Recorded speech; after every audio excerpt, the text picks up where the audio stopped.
Alors tout d'abord, bonjour à tous. Donc cette conférence qui concernera la nutrition avant une épreuve de longue durée ou d'ultra longue durée va comprendre en fait deux parties. Donc là, je vous présente la première partie qui va concerner donc la nutrition, les semaines qui vont précéder votre objectif, sachant qu'il y aura donc une deuxième partie que je vous recommande de regarder qui sera donc la suite concernant donc cette fois-ci le plan précisément de nutrition sur les 6 derniers jours. Alors, sur cette première partie, donc des semaines qui vont précéder votre objectif, 2-3 semaines, voire 4 semaines, eh bien, on va être très vigilant sur 4 aspects dans la nutrition. Tout d'abord, concernant les aliments qui vont être prébiotiques, puis ensuite une alimentation qui va être antioxydante, une alimentation qui va nous permettre de réduire au maximum l'acidité de l'organisme et enfin un apport le plus possible en sels minéraux.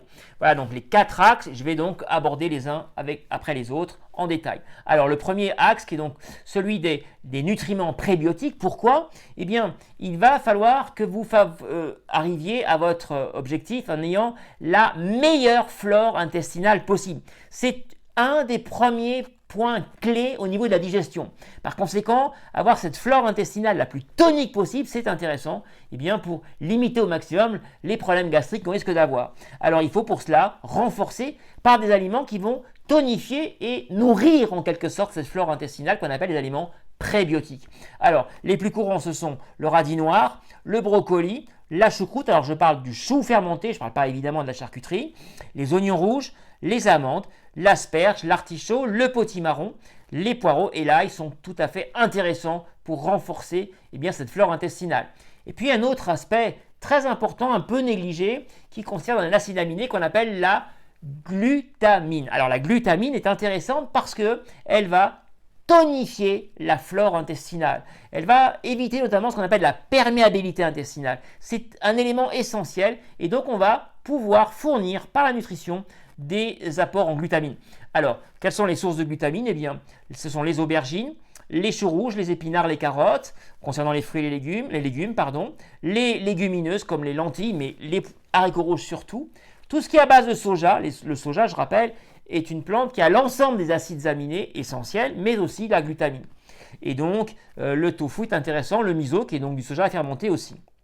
Les viandes blanches et les poissons sont aussi intéressants en source de glutamine.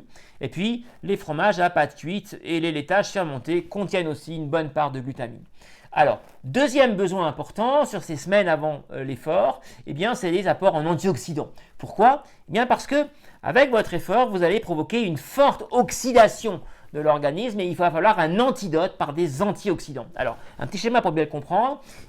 Lorsque vous faites un effort, évidemment, vous consommez des carburants. Alors, des glucides, des lipides, je rappelle que c'est d'abord les lipides que vous consommez en premier lorsque l'effort est modéré. Vous avez besoin des glucides, mais en petite quantité.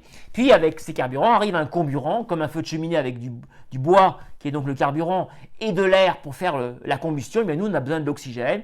Tout cela arrive au niveau de la fibre musculaire, plus précisément dans un organe qu'on appelle la mitochondrie, et là va se créer l'énergie par un processus complexe qui va dégager les déchets comme des gaz carboniques, production d'eau et aussi ces fameux radicaux libres qui sont des molécules qui vont agresser l'ensemble des autres cellules, notamment les fibres musculaires. Et par conséquent, il faut un antidote. Ça tombe bien, la nature est pourvue de fruits et de légumes riches en antioxydants.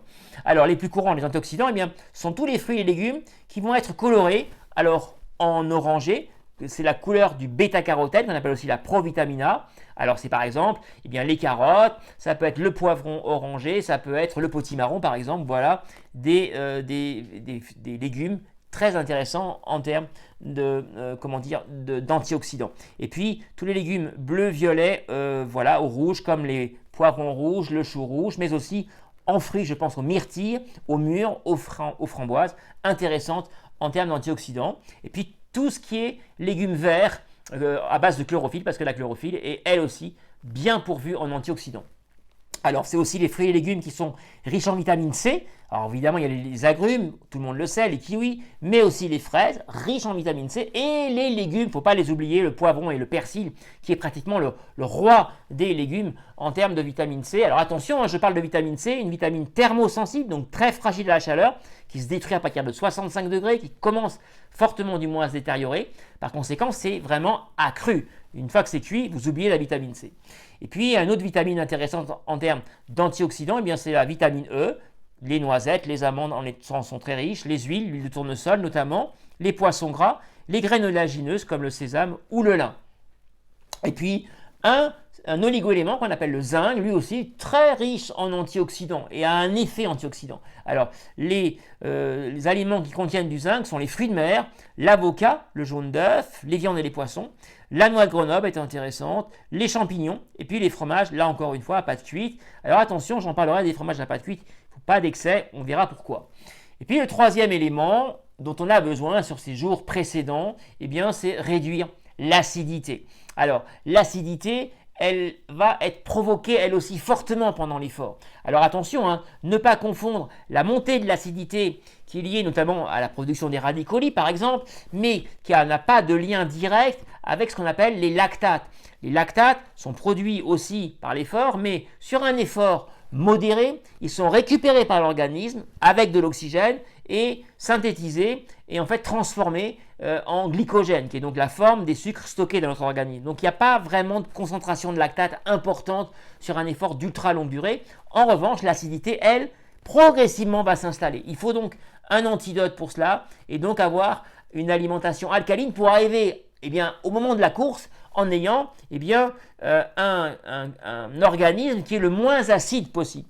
Et pour cela, on va donc choisir des fruits et des légumes, des aliments qui sont plutôt alcalins et non pas acides. Alors pour ça, on a un élément intéressant à prendre en compte qui s'appelle l'indice PRAL. Vous allez trouver sur Internet des tableaux qui vous présenteront des aliments avec cet indice PRAL en correspondance. Alors plus l'indice PRAL est élevé et positif, plus l'aliment est acide. Inversement, plus il est négatif et dans des situations très basses, plus il est alcalin et donc intéressant pour pondérer l'acidité.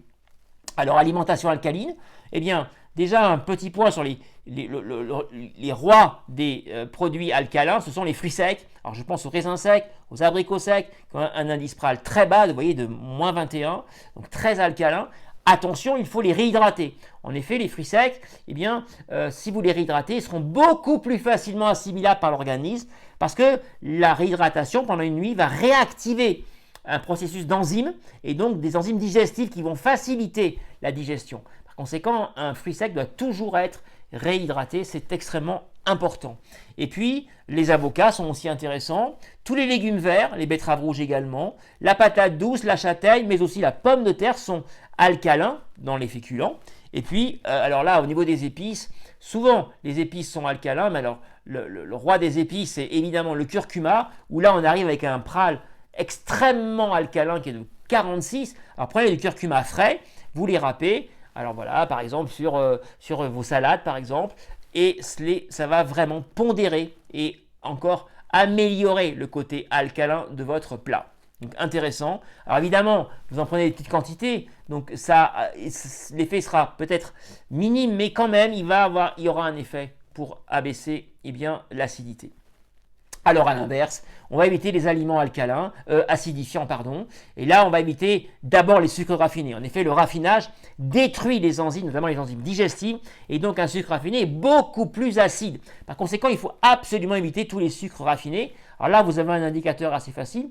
Sachez que dans la réglementation européenne du bio, on interdit les sucres raffinés dans tout produit bio. Par conséquent, si vous prenez des produits bio ou des sucres bio, ils ne seront pas raffinés. Les céréales non complètes sont aussi acidifiantes, donc si possible, prendre des céréales complètes parce que les fibres vont elles aussi avoir un effet alcalin sur votre plat. Ensuite, les fromages à pâte cuite, vous voyez, j'y reviens dessus, il faut en prendre. Oui, ils ont un intérêt, mais ils sont quand même très acidifiants, puisque ça va entre 15 à 35. Par exemple, le parmesan est extrêmement acidifiant. Alors, des pâtes, par exemple, des pâtes non complètes avec une bonne dose de parmesan, là, vous êtes vous êtes sûr que vous avez votre dose en termes d'acidité. Donc, c'est quand même à éviter. Voilà, les fromages de chèvre aussi secs est très acidifiant. Il l'est un peu moins quand c'est des fromages frais. Puis, je vous ai montré, le lait et les yaourts, eux, par contre, ont un indice PRAL assez neutre. Alors, quatrième point à favoriser pendant ces semaines avant l'effort, eh bien, c'est les sels minéraux. Il va falloir penser à recharger en sels minéraux parce que vous allez perdre énormément de sels minéraux pendant votre effort. Potassium, sodium, magnésium, du zinc aussi également. Et donc, tous ces sels minéraux et oligo-éléments qui vont partir en fumée, il faut qu'on ait une bonne quantité pour pouvoir tenir le choc. Et donc, on va renforcer au cours des semaines avant en sels minéraux. Alors là, c'est essentiellement les fruits et les légumes. Les fruits oléagineux aussi sont riches en sels minéraux et les légumes secs également. Mais sur les sels minéraux, je voudrais un instant revenir avec vous parce que tous ne sont pas de la même qualité. Il y a, suivant leur forme moléculaire, suivant, là on parle de chimie, il y a deux formes de sels minéraux. Des formes sous forme qu'on appelle de citrates, ceux-là sont facilement digestibles, facilement absorbables par l'organisme, ils sont donc intéressants. Puis il y a une autre forme qu'on appelle les oxydes. Et ceux-là sont beaucoup plus difficilement absorbables, peu solubles, et donc ils ne rentrent pas très bien dans l'organisme. C'est donc pas ceux-là qu'il faut favoriser, mais plutôt les citrates. Et là, les citrates, on va les trouver essentiellement dans les fruits et les légumes, qui sont pratiquement tout le temps qu'avec des citrates en termes de sels minéraux, citrate de potassium, citrate de magnésium. Et voilà par exemple un cocktail explosif, j'allais dire, en sels minéraux, par exemple un jus de persil, de pomme ou de citron. Alors quand on a l'extracteur de jus, c'est très facile à faire. Quand on n'en a pas, on trouve maintenant dans le commerce des jus de légumes tout à fait intéressant en termes d'antioxydants. Et puis, attention, et là j'arrive à une idée reçue, non, les eaux minérales, désolé, elles sont toutes majoritairement, mais même très majoritairement, voire exclusivement à base d'oxydes. Par conséquent, c'est des oxydes qui ne sont pas du tout ou très peu assimilables. Donc il faudrait des quantités astronomiques d'eau pour avoir l'équivalent, par exemple, d'un verre concentré, d'un jus comme de persil, de pomme et de citron. Par conséquent, ce n'est pas du tout ça qui va favoriser votre recharge en sels minéraux. Alors, je ne dis pas qu'il n'en faille pas, bien que j'ai quand même à chaque fois des grosses critiques dessus, parce que à la fois le plastique et en même temps le transport de l'eau me font dire que quand même, du point de vue du respect de l'environnement, c'est quand même pas terrible. Et si au bout du bout, c'est même pas terrible non plus au niveau des apports en sels minéraux, je ne vois pas trop l'intérêt. Vraiment, pensez plutôt aux fruits et légumes pour les sels minéraux. Alors, on a aussi une autre option, qui est l'option des électrolytes. Alors, ne pensez pas que ça soit plus chimique qu'autre chose. Simplement, l'extraction a été faite. Les chimistes et les personnes travaillant dans les labos, elles ont les mêmes informations que moi. Donc, elles ont d'abord fait des concentrés de citrate et pas d'oxyde. Par conséquent, c'est des sels minéraux facilement assimilables. Alors, je rappelle qu'ils ne sont jamais bio parce que l'extraction minérale ne concerne pas le bio. Le bio ne concerne que l'agriculture biologique. Par conséquent, vous ne trouverez jamais de sels minéraux bio, même s'ils peuvent être d'excellente qualité, et pas plus que vous ne trouverez d'eau bio d'ailleurs. Voilà, donc ça, je peux vous le recommander si jamais vous n'avez pas d'extracteur de jus. Les semaines avant, prenez 1 litre d'eau tous les jours avec une pastille ou 2 d'électrolytes. C'est intéressant pour recharger en sels minéraux. Voilà, écoutez, je pense vous avoir fait le tour de ces besoins sur ces quelques semaines avant votre objectif majeur. Et puis, donc maintenant, le prochain replay, donc la prochaine conférence, je vais donc vous présenter la deuxième partie qui est donc le plan nutrition sur les 6 derniers jours. Donc, à très bientôt pour cette prochaine conférence.